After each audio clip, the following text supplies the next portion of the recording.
Oh, she was wicked. She was, I think, there's no question about it. There was a feeling that the ordinary compassion or emotions of warmth towards the rest of the world were not there. Mary's method was to massage the necks of the boys and tell them they had a sore throat and that she would make it better. And her grip tightened and tightened until they caused the deaths.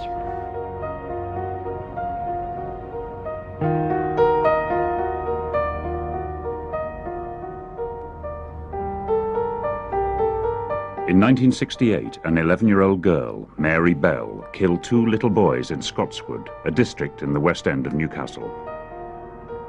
As with the killing of young James Bulger 25 years later, the deaths caused bewilderment and outrage.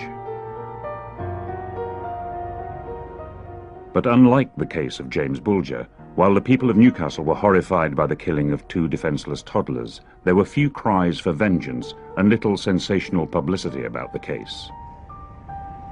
When 2 small boys were murdered, there was a strong impact of who's caring for our bairns? Why aren't we looking after them properly? And suddenly, our bairns seemed to be murdering our bairns, and it was almost too much for people in a very caring city to cope with. This made the whole city, in a sense, cry in on itself. Scotswood, where Mary Bell grew up in the 1960s, had barely changed since the war. It was a slum area with all the social problems that come with years of neglect and deprivation.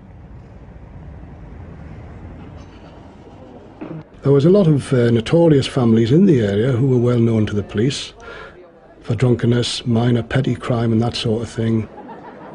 A lot of pubs in that area, a legacy from the days of the factory, the heavy industrial area, and it was common for husbands to be drunk. And calls to the police were very frequent to respond to fights in the house and the streets, and it was very common indeed. Mary lived in a generally bad area. Practically every other house housed a prostitute of some sort. And so that was the kind of environment she was in. I used to often feel sorry for the respectable people who had to live amongst them, really. It was a constant battle, trying to determine who was committing a crime and who wasn't. In the back-to-back estates of Scotswood, children like Mary Bell were left to play unsupervised for hours in the streets. It was a time of growing prosperity in Britain, but the new wealth never came to Newcastle's West End. There was poverty. The mums used to keep the coal in the kitchens because they wouldn't put it in the bunker outside in case it got taken. They wouldn't hang washing or anything outside because it would get taken. Majority of houses, they didn't have much, just bits and pieces of furniture. But they never, it didn't seem to bother them.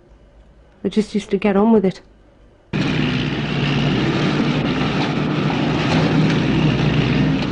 Newcastle was in the grip of massive redevelopment. The worst slums were being knocked down to make way for new high-rise flats. The demolition sites of Scotswood's Rat Alley became a children's playground as the city changed by the day. It was a very rough area. You get the odd empty house, and you would get derelict houses down there. And kids used to go and play in the derelict houses. But seeing that it was very close, you could literally leave doors open. You could go to bed and leave your front door or your back door open. If the children got into mischief, the neighbours would check them. You know, I mean, it wasn't like, you're my child, is nobody allowed to check you or tell you off because you're my child. Everybody was everybody else's eyes and ears. That's the way it was. It was just so friendly. Nobody had anything, so you didn't have this fight for have I got the right gear. You know, there was nothing like that. They got one present at Christmas, one on their birthday, and there was no one-upmanship. For all its community spirit, Scotswood was notorious for social problems and difficult families. Mary Bell's childhood had been full of unhappiness. She was neglected, Both her parents were often away. The family lived in the White House Road. It was the roughest part of a rough estate. Her mother, Betty, was depressive and erratic. On one occasion, she tried to have Mary adopted, yet on another, she rejected her family's offers to take her daughter off her hands. Betty had a reputation in the area. We knew about Mary's mum. I mean, the whole estate knows about Mary's mum. Not just to go away for days or sometimes go away for weeks. And basically she was known as, you know, the lady of the night sort of thing. In other words, prostitution. Mary spent much time on her own in the house when her mother was out with clients. Billy, her father, was a petty criminal and a drunkard. Well, Billy Bell, Mary's father, was well known to the police. He was a big, rough chap, gypsy type in appearance, a muscular type of man, not the kind of man one would have liked to meet on a dark night, certainly. But when one considered that Mary was brought up in a household like that, what chance could she possibly have had? Mary's disturbed behaviour was well known in the playground. I was in the same class as Mary, and that's when I used to play with her. The first thing that comes into your mind about Mary is her eyes.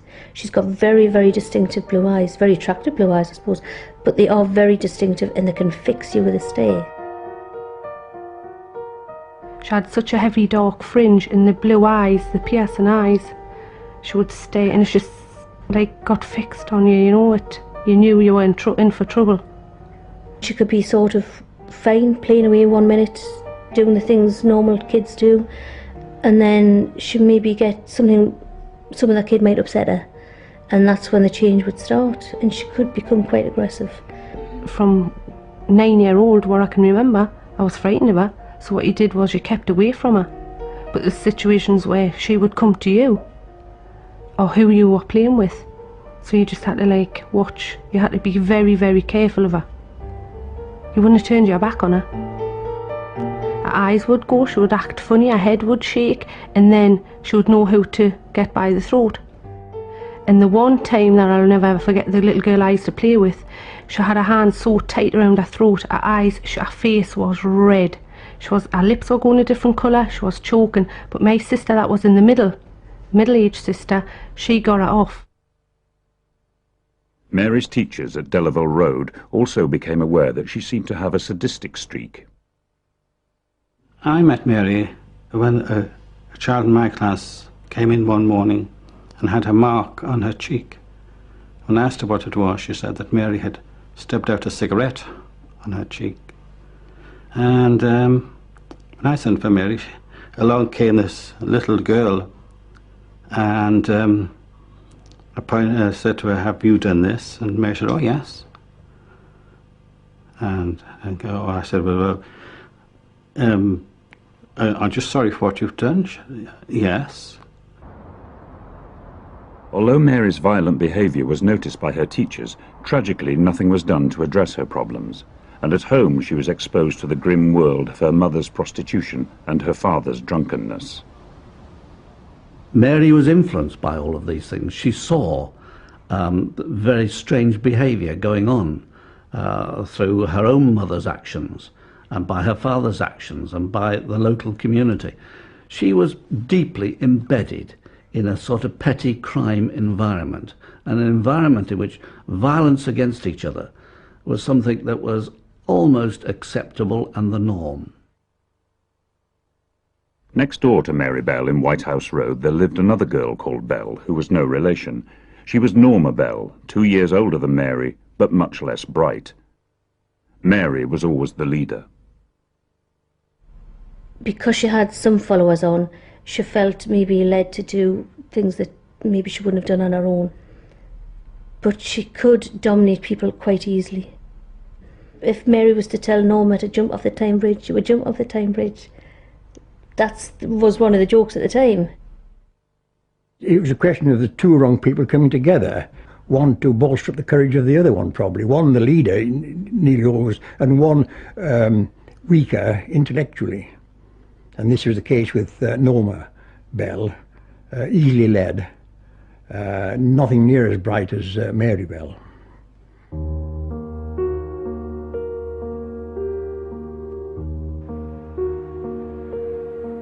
The children of Scotswood had come to fear Mary and Norma, with some reason.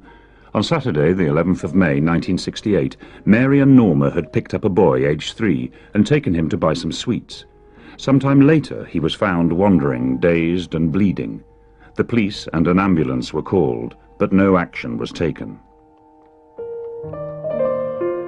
The next day, the mother of a local girl complained to the police that Mary Bell had attempted to strangle her daughter whilst playing in a sandpit. But once more, despite all the signs, nothing was done to take Mary in hand. Norma pinned us down, and Mary had grabbed us by the neck and started strangling us. And then she had her hand here and she was getting the sand and then pouring it in my mouth, and I couldn't go in quick enough, and she tried to stuff her fingers down, basically, to get it further down. And obviously I was terrified. And I think Norma was a little bit frightened when she seen what Mary was doing, because Norma jumped up. And by that time, she had jumped up and I managed to struggle and get free and run home. After the attack on Pauline, the police were called, but no further action was taken. Little Pauline had not told the full story. I was terrified of telling the police everything. I know I didn't tell them everything. I know I told them I'd been strangled, but I didn't mention the sand because I was frightened. I was frightened of that effects in case she got hold of us afterwards. And it haunts us.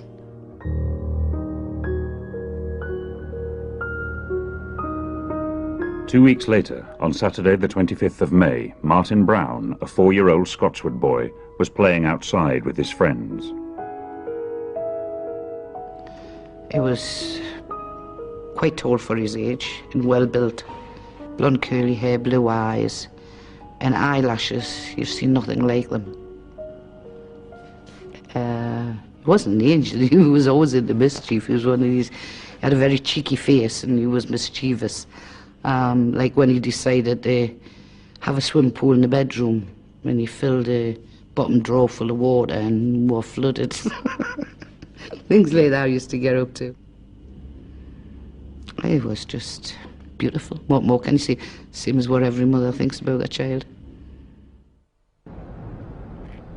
It was quite usual for young children to be out playing in the derelict buildings of Rat Alley, and Martin's family weren't concerned at first by his long absence. But at 5 o'clock a neighbour called to say that he had had an accident. I ran up to the houses and I seen a crowd of people stand outside, and this guy had Martin in his hands and he was grey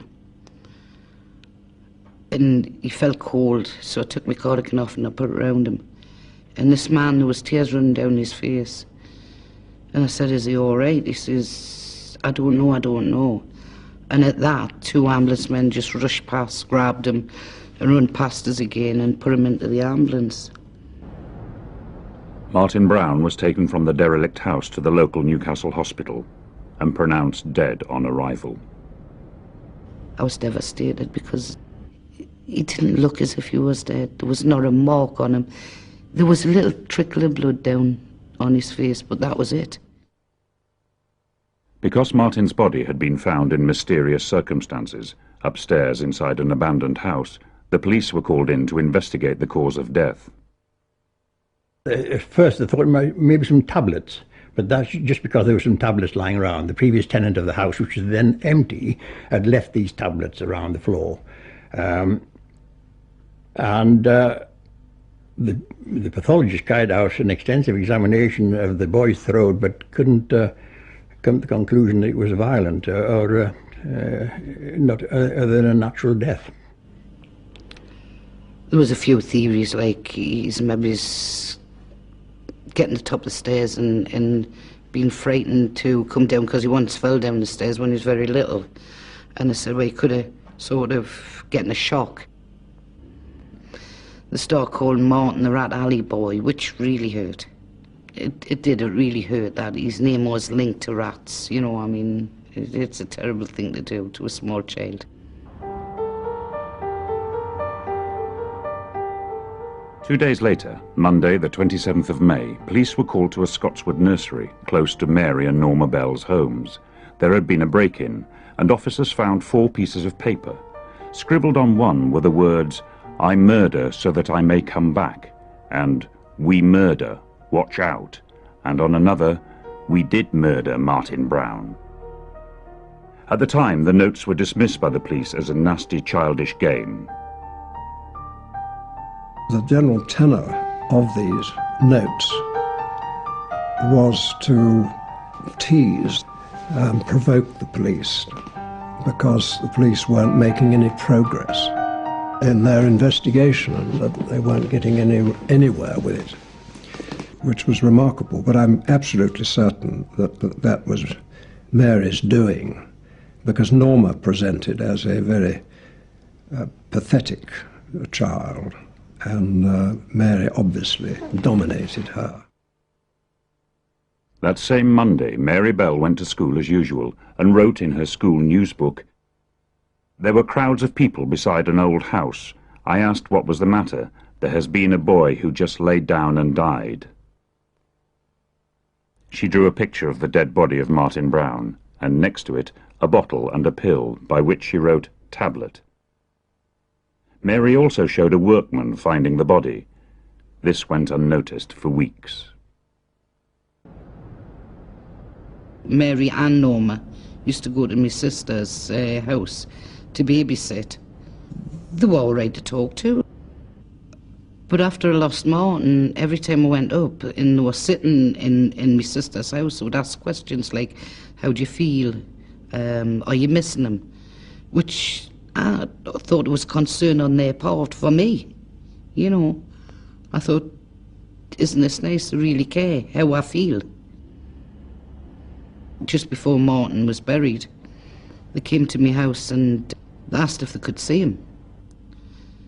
And I knew that they knew he was dead, so I just looked like blank at them, you know. And I said to the youngest of the two, Mary, she was littler than the other one, I said, "Well, you can't see Martin, Martin's dead." She says, "I know he's dead." She says, "I want to see him in his coffin." With that, I slammed the door in her face, and I just collapsed behind the door, and my husband had to come get us and he had to send for the doctor. 2 months passed that summer in Newcastle without incident, but the case of Martin Brown was not forgotten. Without a known cause, his death was blamed on the dangerous conditions in the Rat Alley slums. Oh, Newcastle reacted to this situation in perhaps the traditional ways of shock and horror. The murder had occurred in a part of the city which was being demolished for slum clearance reasons, and the local population marched to complain that this was not being done properly and effectively.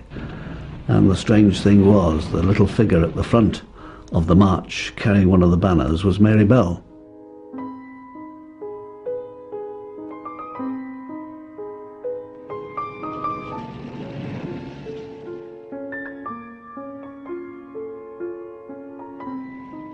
There was a young killer at large who, despite all the signs, the notes, the newsbook, the previous violent incidents, was not apprehended. Tragically, another death was inevitable. On Wednesday, the 31st of July, Brian Howe, a 3-year-old, was, like so many children in Scotswood, playing unsupervised in the streets. He went to watch the demolition of derelict houses in Rat Alley. A little later, Mary Bell picked him up and took him off with Norma to play on a nearby patch of waste ground called the Tin Lizzie. He was never seen alive again. We heard that he had gone missing, and obviously we didn't connect it with Mary Bell. We just thought that somebody had took him off, you know, or he was lost wherever. And it wasn't till later that night, and we heard all the police cars. We looked out and there was some big lamps on. The place was totally lit up. It was like a Christmas tree, you know. You could actually see the people milling around on the Tin Lizzie, and you could hear the dogs bark, and so we knew it was the police. And I says, "What's happened?" She says, I've found little Brian Howe and he's been murdered. Oh, totally devastated. I mean, I never gave a second thought that it had any connection with my son. When I got there was uniformed police officers there. I had the area cordoned off and examined the boy. The little boy had fair blonde curly hair.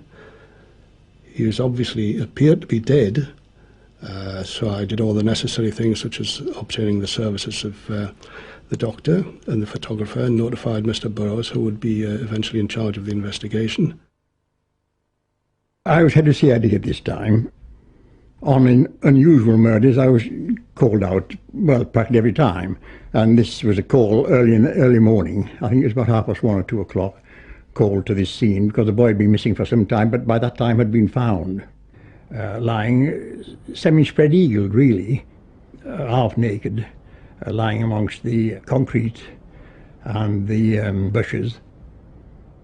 I noticed that there had been snippets of the boy's hair cut off and lying nearby, and his little legs showed that there was puncture wounds in the calves of the legs and other areas of the legs, and it seemed to indicate that perhaps the scissors or whatever had been used to cut the boy's hair had also been used to puncture his legs.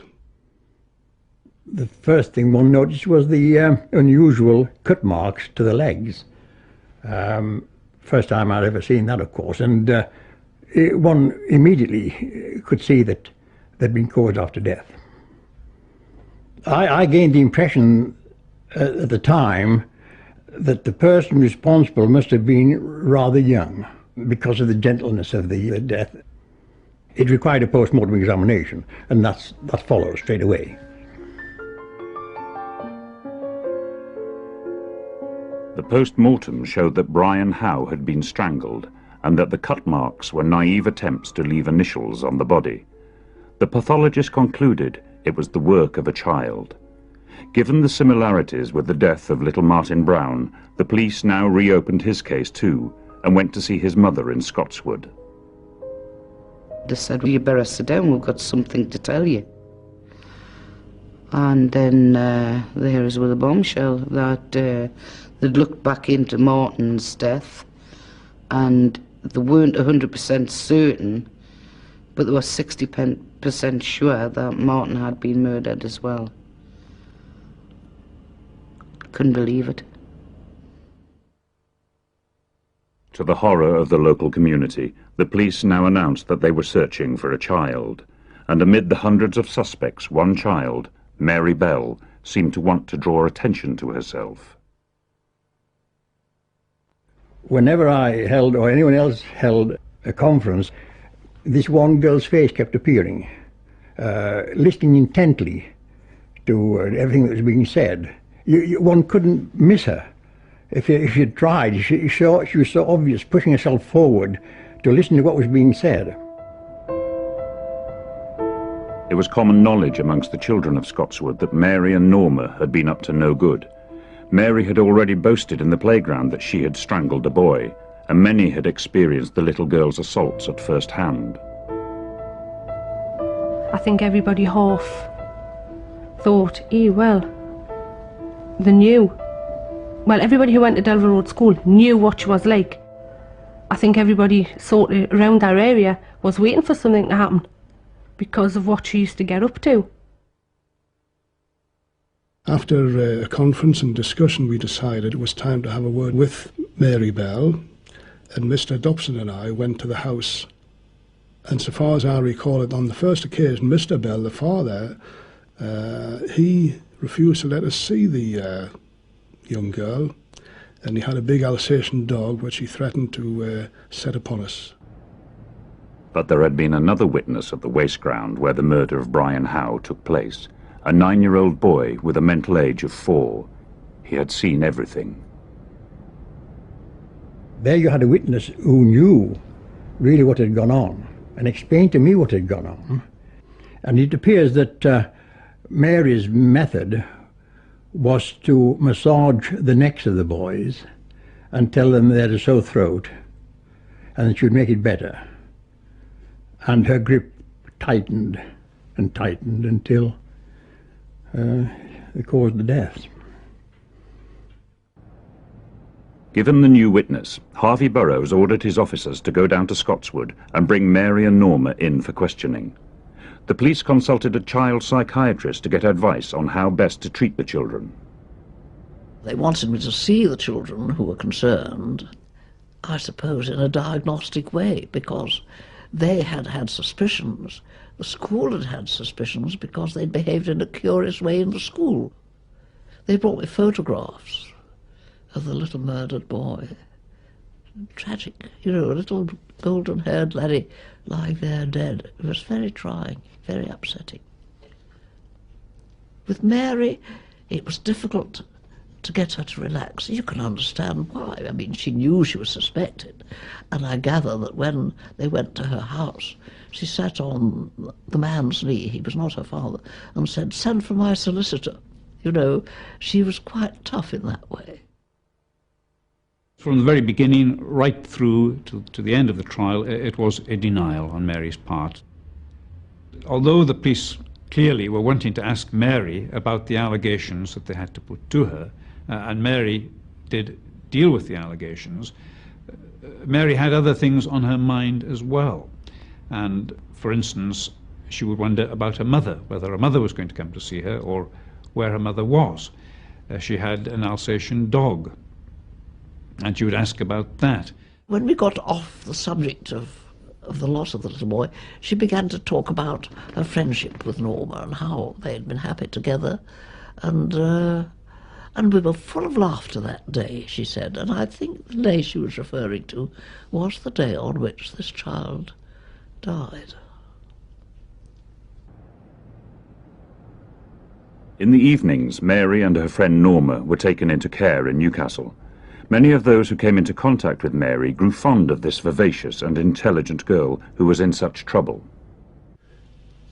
One must have felt sorry for her at the time, there's no question about that, because she was a young girl, she was only 11 years of age, she didn't realise the enormity of her predicament, she didn't realise what she was facing in future life, and during the course of the investigation I frequently took in bags of apples for both her and Norma Joyce. They were only kids and they really didn't know what was happening, I don't suppose, at that age. At Westgate Road Station, where she was interviewed, Mary Bell astonished the police with the sophisticated way in which she parried their questions. I used to think she had like a computer brain. When one put a question to Mary, she would start answering almost before you'd finish the question. And then she would continue and answer the next 4 or 5 questions still unasked. This was a strange thing. It's rather like someone going into a maze, and the first question put her into the maze, and her mind told her she could get through that maze and come out the other side unscathed. Despite her denials, the evidence against Mary began to mount up. The scissors used to mark the body of Brian Howe were found near the scene, and the police now made the connection between Mary and the notes they had found after Martin Brown's death 2 months previously. More evidence came from the girls' school. Eric Foster, Mary Bell's teacher, had always been fond of the intelligent little 10-year-old in his class. After he learned of her arrest, he decided to go back over her daily news book to check if she had written anything about the deaths of the 2 boys. She had, extraordinarily. On the cover was a headline, "Boy found dead in old house." The report was inside. It was written on the Monday after the weekend about how this little boy had gone into these houses and just lay down and died.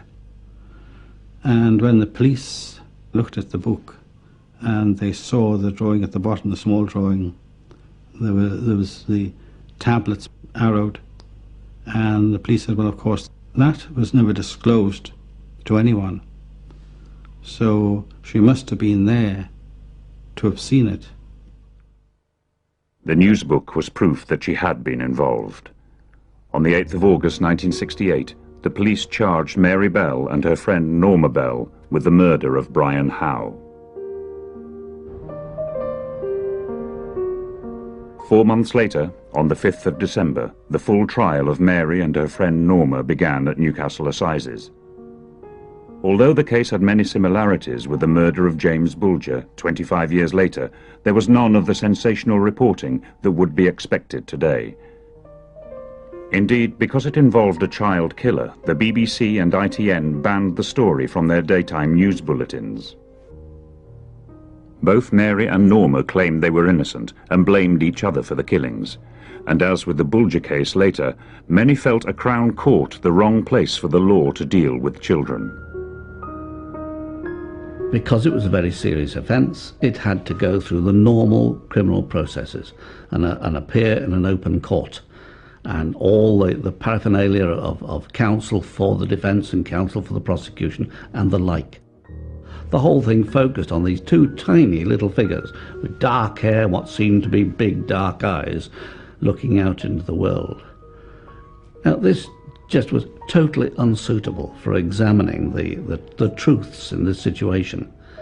And the children were unable to properly respond to this situation. There was no chance of it being a really just trial. But some effort was made to ease the situation of the little girls. The trial judge set the scene quite well by deciding that the lawyers representing Mary and anybody else there should sit with the client and therefore remove some of the impersonal feel that there might otherwise have been.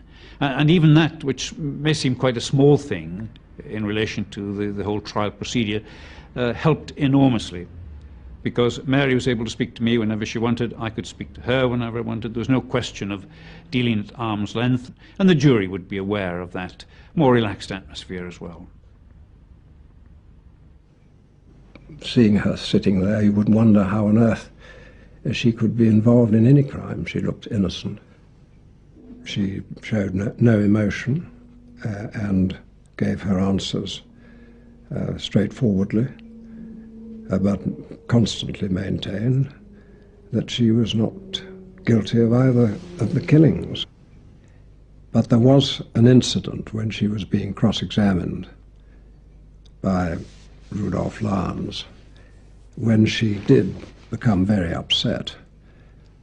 She was asked whether she had, and I'm not sure whether it was attempted to strangle a pigeon or had actually killed a pigeon by strangulation. And that upset her greatly.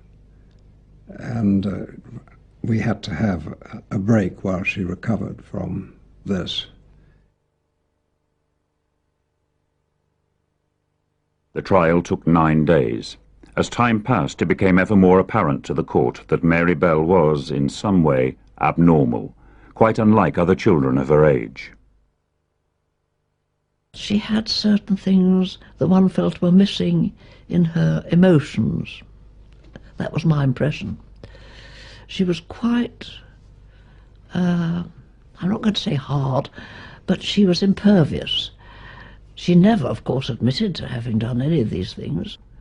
The other little girl was quite easy. She was relaxed. She was not very bright.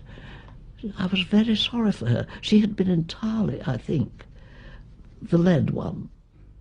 The two girls were very different in personality.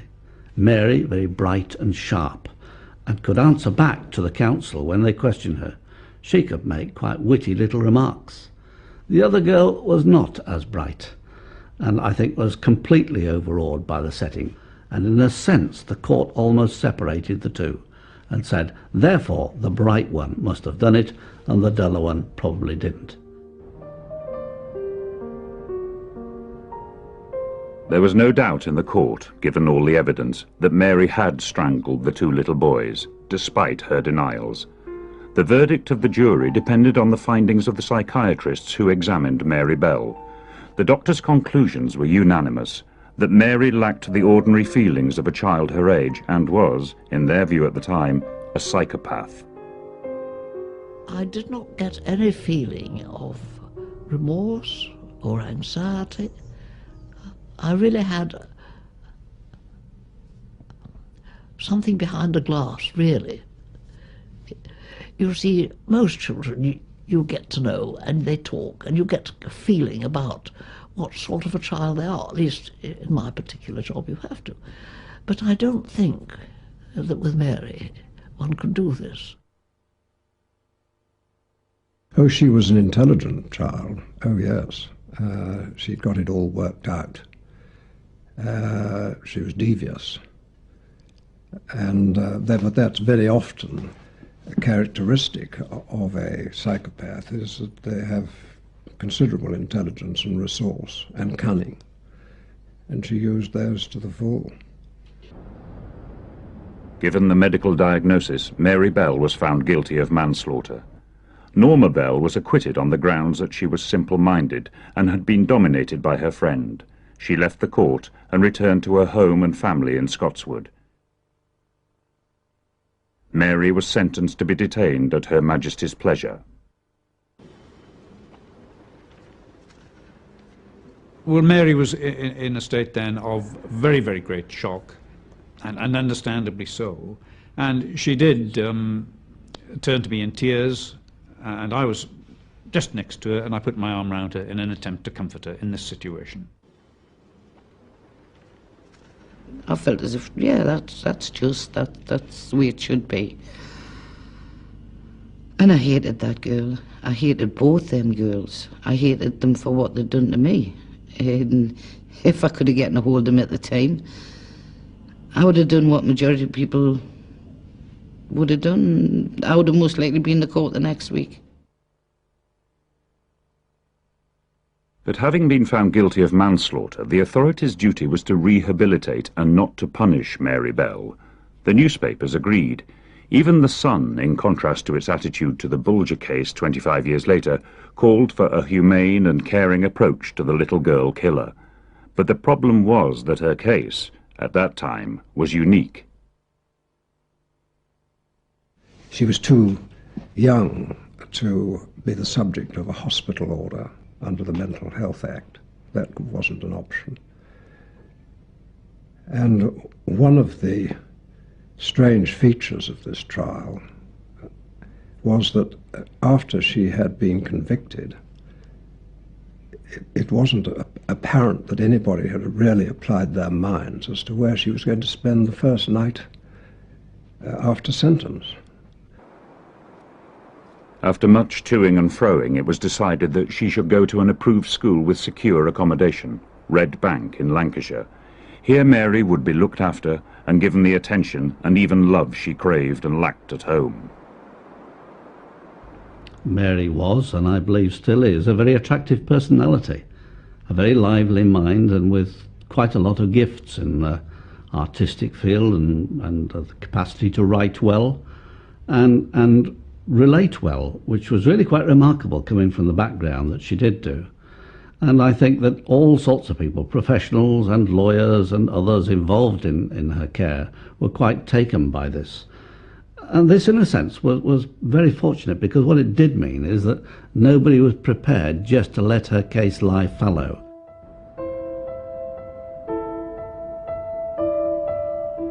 After the dust had settled, those involved reflected on what had caused a Newcastle girl, only just 11, to kill 2 boys in her neighbourhood. There was little desire for retribution and much for understanding. Most blamed Mary's behaviour on her environment and the fact that her mother was a prostitute. In the haunted eyes of Mary Bell, many of those who came into contact with her saw not the evil of a psychopathic murderer, but the look of fear and devastation of the victim herself. I felt sorry for her as much as anything else because of the background. And with only having probably one room in the house where Mary's mother took people, the child was bound to see everything that went on. I know that she did see everything that went on between Mary's mother and the clients that she took there. As time passed, Mary's mother Betty became a frequent visitor at Red Bank. Behind the smiles of the mother and daughter lay an anguished relationship of guilt and resentment. Mary's mother Betty is alleged to have specialised in sadomasochism. Some thought this must have influenced Mary. Certainly she would have seen on a daily basis physical violence between adults and between adults and children. And I'm pretty certain she would have known perhaps even sexual violence and sexual attacks between adults and children as part of the norm. Whilst Mary was in Red Bank, her mother received a letter blaming her for ruining her life. Please, ma'am, put my tiny mind at ease. Tell judge and jury on your knees. They will listen to your cry of please. The guilty one is you, not me. I'm sorry it has to be this way. We'll both cry and you will go away. Tell them you are guilty, please. So then, ma'am, I'll be free. Your daughter, May.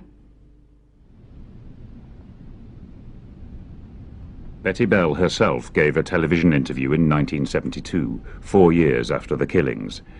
She was by then a broken woman, relying on drink and drugs for peace of mind. Now, Betty, are you saying that your daughter is innocent? No, I'm not saying she's innocent.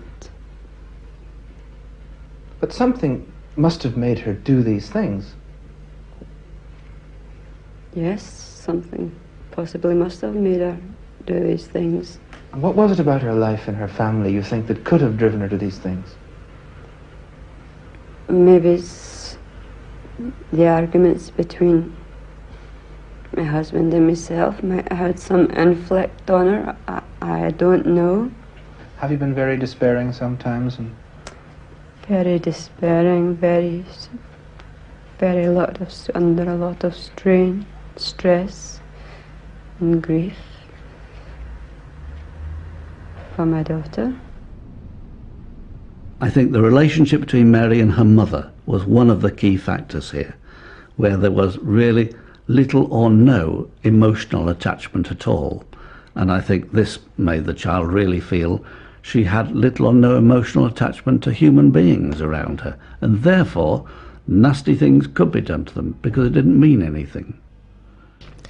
So much depends upon what happens to anybody in the first year of their life, or 2 years. You see, if they're never exposed to loving attention in those early years, they don't learn about love and they don't learn about warmth, emotions. And so maybe if she had been exposed to loving care from the start, things would have been different. The only reason I can think for Mary doing this is it gave her a sense of power over young children. And there may be some significance about the fact that it was 2 young boys. But regardless of that, she would not have been able to have done that to a person much older than the 4, because it would have been too strong for her. Mary Bell spent 12 years locked away, 6 of them in Red Bank's special unit, the only girl with 22 boys. While there, she was occasionally treated by therapists and continued to blame others for the crimes. David Martin, a psychologist, came to know Mary at Red Bank. I don't know that she ever acknowledged her offences, certainly not to me, not in the slightest, denied them. Almost didn't trouble to deny them, if you see what I mean. It was almost as though, this isn't the relevant agenda, dismissive of them. Even though she never admitted to the killing of the 2 boys, as she grew up, Mary was no longer considered to pose any threat to the community. In 1978, she was moved to Ascombe Grange Open Prison. 2 years later, she was released, aged 23. There was no public outcry. Since then, she has built a new life with a new name. By law, her identity is protected from disclosure. She's come out of it as a very balanced, sensible person, and has sorted out her life with some ups and downs in it, and I think has become a very good citizen. Now, that shows it can be achieved. It can be achieved if time is taken over it, and the skills are put in there, and there is a real exchange of affection and interest in the person concerned, not simply as a case, but as a person.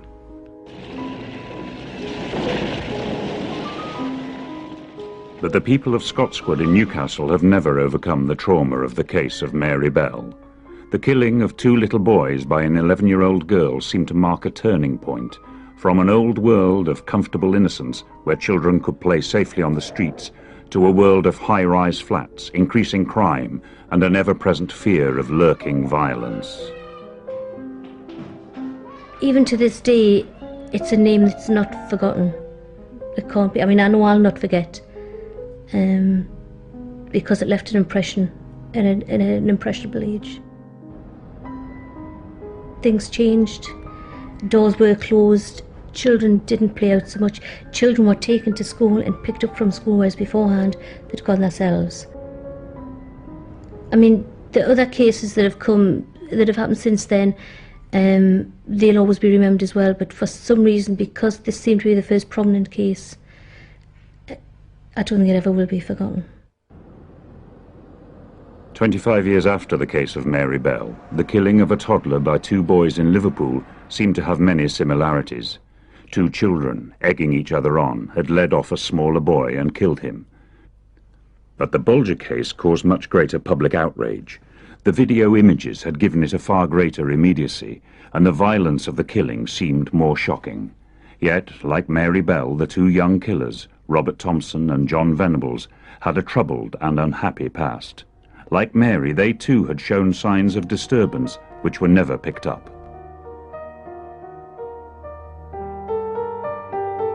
As time passes and we learn more about what causes children to behave in such terrible and extreme ways, one abiding truth emerges: that from birth children must have the loving affection and care of those who look after them. In a world where such attention cannot easily be given, the tragedies which afflicted Newcastle and Liverpool will come to haunt us again.